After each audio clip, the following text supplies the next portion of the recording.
Խնամված լինելն է Չերչինյան Cosmetics։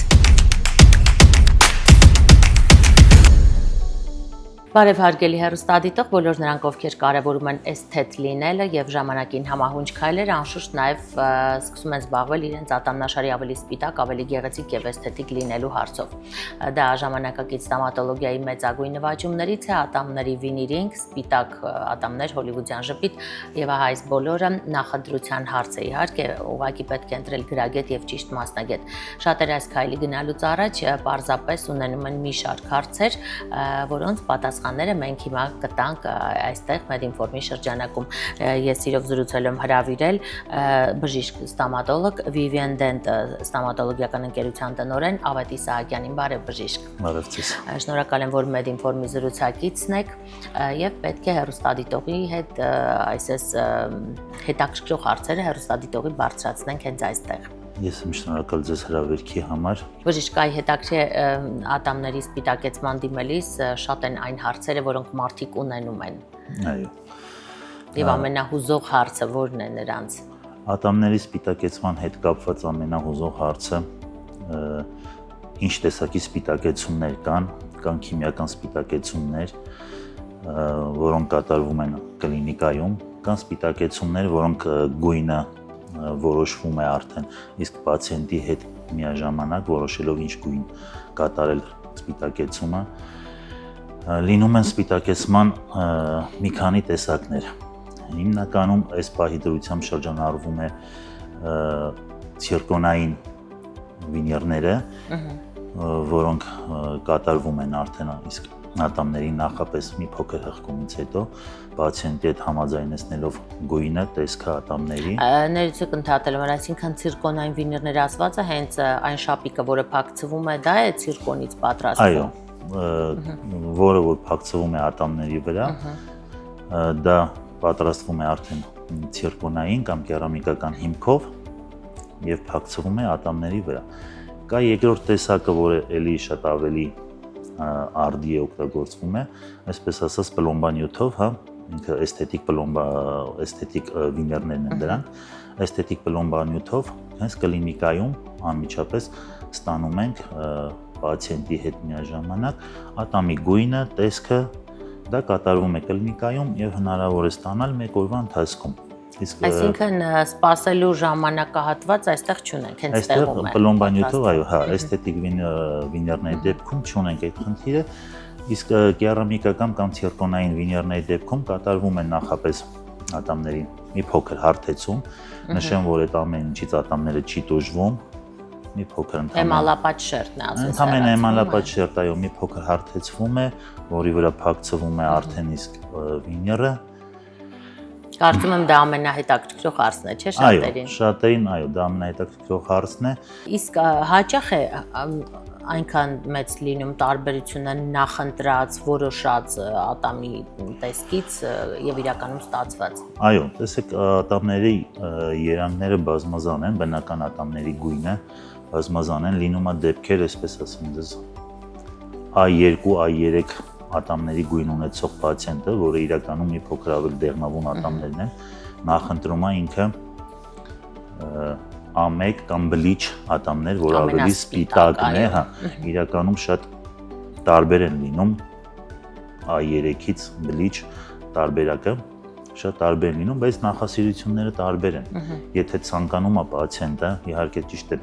բժշկի խորհրդատվությամբ մի փոքր փորձում ենք համատեղել մաշկի գույնը, խսազի արդյոք այդ մարդուն այդ գույնը թե չէ, մի փոքր այդ ամեն ինչի հետ մեկտեղ փորձում ենք նոր համադրել այդ ամենը։ Այ հետաքրքիր է, երբ կատարվում է ատամների սպիտակեցում, այսինքն դա բավականին ծախսատար, ժամանակատար նաև պրոցես է, դրանից հետո ատամները եթե ունենում են կարիես կամ որևէ բուժման կարիք, արդյոք այս էսթետիկ պահը չի խանգարում ատամների բուժումը։ Տեսեք, մինչև էսթետիկ պլոմբավորումը կամ վինիրները կատարելը նախապես կատարվում է հետազոտություն, եթե կա ինչ-որ կայրոս խոռոչ կամ ինչ-որ վնասված էմալային շերտ, ինչ-որ ատամների հետ կապված ինչ-որ մի խնդիրներ, դրանք նախապես արդեն շտկվում են, կատարվում են այդ գործողությունները, նոր այնուհետև կատարվում է շարունակական աշխատանքը, բայց այդ ամենից հետո, երբ որ լինում է ձեր նշած արդեն խնդիրները, պատկերացնենք այսպես կատարել ենք վինիրները, անցել է 5-6 տարի ու ունենք այդ խնդիրը, եթե էսթետիկ վինիրների մասին է խոսքը գնում, որոնք որ իրականացվում են պլոմբավորումով, նրանք հեշտ են ուղղել, շտկել, կարելի է աշխատանքը կատարել, նորից փորձել ստանալ պլոմբավորման միջոցով, այո։ Իսկ կերամիկական վինիրների դեպքում ավելի բարդ է, որովհետև այո, ամբողջ պրոցեդուրան նորից կրկնվում է, հանում ենք հին վինիրը, կատարում ենք աշխատանքը, նորից արդեն հին վինիրը հանելիս ատամը կրկնակի չի վնասվում այդ պոկման գործընթացը։ Չէ, վնասում չի լինում, կան հատուկ նյութեր, հատուկ սարքավորումներ, որոնցով հանվում ենք, ընդամենը ինքը առանձնացվում է ատամի արտաքին շերտից, առանց վնասելու ատամը, կատարվում է աշխատանքը, նորից արդեն գնում է նույն պրոցեդուրան, չափսերը վերցնել, լաբորատորիա նմանատիպ աշխատանք։ Բժիշկ, հասկանալի է, որ ատամների շապիկներով սպիտակեցման վինիրների այս տարբերակը ավելի թանկ արժե, ավելի գայթակղիչ է թվում եւ այլն, սակայն այնուամենայնիվ սա ավելի բարդ գործընթաց է եւ գնային առումով եւ ինչպես նշեցին, քայլ առ քայլ փուլային առումով։ Այ հետաքրքիր է իրականում նախապատվությունը ինչու տալ շապիկների տեսքով վինիրներին սպիտակեցմանը։ Նախապատվությունը ինչու տալ, ճիշտ է, դուք ճիշտ նշեցիք, գնայինով մի փոքր ավելի բարձր են, բայց ունեն ավելի ամուր հիմք եւ ավելի երկարաժամկետ են ծառայում, հա, այսպես ասեմ, կերամիկական շապիկների դեպքում ու վինիրների դեպքում կերամիկական իհարկե ճիշտ է, մեծ նշանակություն ունի պացիենտի խնամքը, մոտեցումը, ոնց կմոտենա իր կատարած աշխատանքին եւ ոնց կպահի, ունենում են 10-ից 15 տարի կյանք։ Իսկ պլոմբավորման դեպքում, քանի որ ինքը պլոմբանյութերով այդ ամեն ինչը կատարվում, ունի ունակություն, հնարավորություն գունափոխվելու, ճաքելու, մի փոքր ամփույթ աշխատանք, մի փոքր ամփույթ մոտեցման դեպքում վնասվելու, ծառայում են մոտավորապես 4-ից 5 տարի։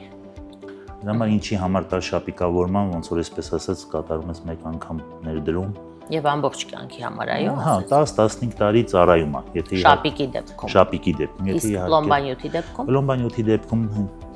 4-ից 5-6 տարի, հա։ Իրանք ունակ են պլոմբանյութերով, ունակ են գունազրկվելու սուրճից, թեյից, գինուց, իսկ կերամիկականի դեպքում իրենք ընդհանրապես գունազրկման, գունափոխման վտանգի չեն ենթարկվում, հա։ Այսպիսի մի հարց եւս շատերին հետաքրքրում է, նշվում է, որ շապիկավորված վինիրների դեպքում, օրինակ, մեր հայկական լավաշը կծելը չի կարելի կամ ամուր միրգ, խնձոր կծելը չի կարելի, կարող են այդ շապիկները փոխվել։ Սրանք միֆ են թե իրականություն։ Չէ, տեսեք, այսպես ասեմ, երբ որ կատարվում է էսթետիկ աշխատանքներ, այո, արդեն բժշկի կողմից լինում է ցուցումներ որոշակի սննդակարգի մոտեցման, կծելուն կամ ձեր ասած լավաշը քաշելը, վաստուրման չի կարելի, պետք է զգուշորեն, քանի որ կատարվել է աշխատանք, պետք է փորձել մի փոքր զգուշորեն մոտենալ արդեն։ Կարող են շապիկները փոխվել, այո։ Միանշանակ հնարավոր է։ Իսկ նույնը հնարավոր է պլոմբանյութի դեպքում։ Իհարկե հնարավոր է։ Երկուսի դեպքում էլ մի փոքր անզգուշ շարժում, մի փոքր անզգուշ աշխատանք հնարավոր է այդ խնդիրը լինի։ Կան հիվանդություններ, որոնք եթե մարդը կրում է, չի կարող դիմել այս էսթետիկ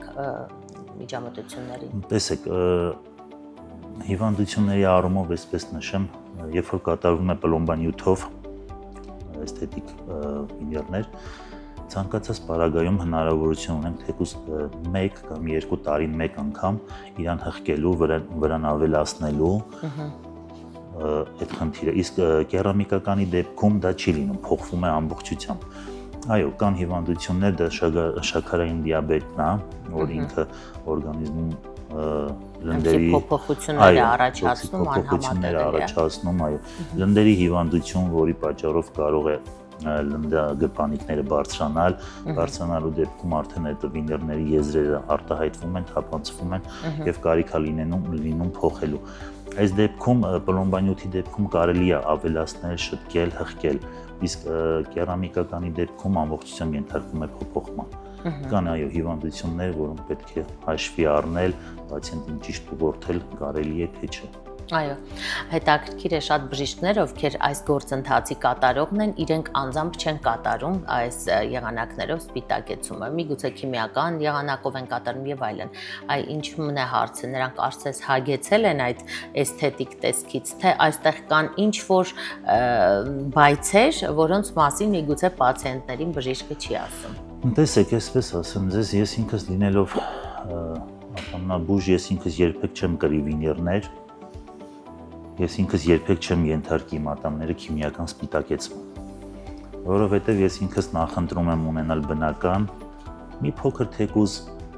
մուգ կամ մի փոքր թեք ատամնաշար, բայց ունենալ առողջ ատամներ, հա։ Պատկերացնենք քիմիական սպիտակեցման դեպքում ատամի արտաքին էմալային շերտը մի փոքր քայքայվում է։ Լուսայինի դեպքում նույնպես այդպես է։ Այո, լուսային դեպքում, քանի որ ինքը էմալային շերտ ունի, ատամը փայլուն եզր է, մի փոքր դա հղկվելու դեպքում հղկում ենք, որպեսզի թե պլոմբանյութը, թե ցիրկոներ, կերամիկական շապիկները ամրացնելու դեպքում ունենանք այդ կպչողականությունը, այդ դեպքում մենք վնասում ենք էմալային շերտը, ճիշտ է, ժամանակի շրջանի ընթացքում ինքը հնարավորինս փորձում է ատամը բնական ճանապարհով վերականգնել, բայց չի վերականգնվում ամբողջական։ Ես ինքս այդ կարծիքին եմ, ես ինքս իմ ատամների հետ կապված չեմ գնա նման կատարողական աշխատանքների։ Բայց նրանք, ովքեր էսթետիկան անչափ կարևորում են, բնականաբար պետք է այդ մանր վնասները հաշվի չառնեն։ Շնորհակալ եմ բժիշկ եւ վերջում մեր զրույցի նշեք, թե ինչ վերջին նորամուծություն կա, որը շատ մեծ առավելություններ ունի համեմատած նախկին սպիտակեցման եղանակների հետ կամ այս առումով իսկապես շատ գոհացնող է բժիշկների համար։ Տեսեք, նորամուծությունների առումով, այսպես ձեզ ասեմ, ստոմատոլոգիան ժամ առ ժամ է ենթարկվում փոփոխման, նորամուծության, զարգացման, ժամ առ ժամ, եթե փորձենք ստոմատոլոգիայում հետևել բոլոր նորամուծություններին, մեզանից շատ մեծ ժամանակ է պետք, որ այդ ամեն ինչին հետևենք, հասցնենք յուրացնել այդ ամեն ինչը։ Սպիտակեցման հետ կապված, այսպես ասեմ, ես շատ այս պահին ավելի արդի են կերամիկական ցիրկոնային շապիկները, հա, վիներները, այսպես նշեմ, շատ ավելի արդի են ու ավելի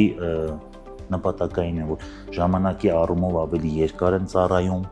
քան քիմիական սպիտակեցումը կատարվում է, քիմիական սպիտակեցումից հետո 6 ամիս հետո ատամի գույնը նորից ենթարկվում է փոփոխման։ Նորից պետք է կատարել քիմիական սպիտակեցում, ինչն էլ արդեն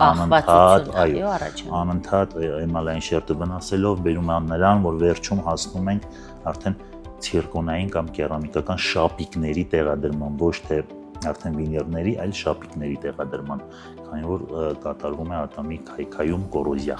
Պաշտպանի շերտը դուրս է գալիս։ Սա անչափ կարևոր է։ Շնորհակալ եմ շատ հետաքրքիր ինֆորմացիայի համար։ Հարգելի հեռուստադիտող, կարծում եմ բոլոր նրանք, ովքեր արդեն նպատակադրվել են կատարել ատամների սպիտակեցում տարատեսակ եղանակներով, MedInform-ի շրջանակում ստացան բոլոր իրենց հզող հարցերի պատասխանները, այդ թվում եւ ես։ Ես նշեմ, որ զրուցում էի բժիշկ ստոմատոլոգ Vivian Dent ստոմատոլոգիական ընկերության տնօրեն Ավետիս Սահակյանի հետ։ Այսօր այսքանը, ձեզ հետաքրքրող հարցերը կարող եք գրել Նելի Չերչինյան Facebook-յան էջին։ Կհանդիպենք։